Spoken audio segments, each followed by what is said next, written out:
Putting our project together. Before I look at the calendar and start planning, something I like to think about are the different options of my 36 days of type. I do this for all my projects, so my ideas are clear in my head and I'm not going in blind.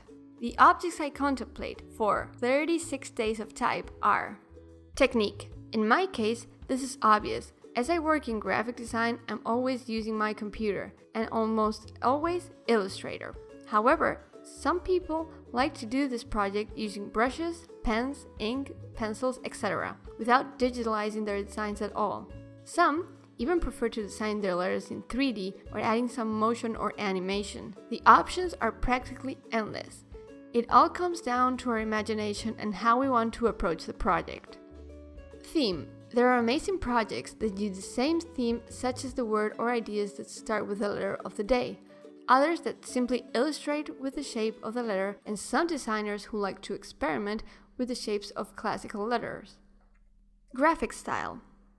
Am I going to do everything in the same color? Are all the letters going to be of the same family? When I define the graphic style, I try to think of the letter as a whole, that also work well individually, but that look great together in the final presentation.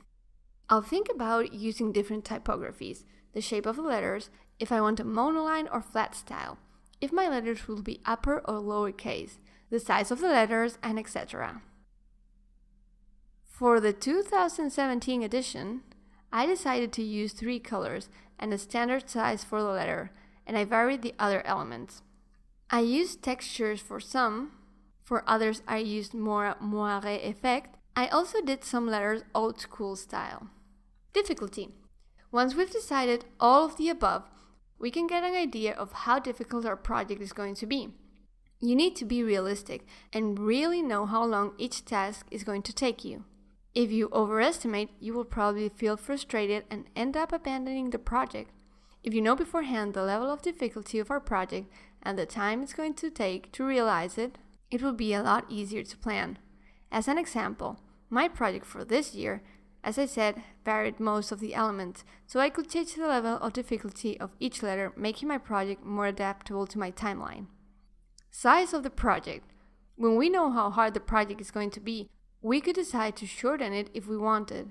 Some designers only choose to focus on the letters of the alphabet and leave the numbers. Others might do the opposite.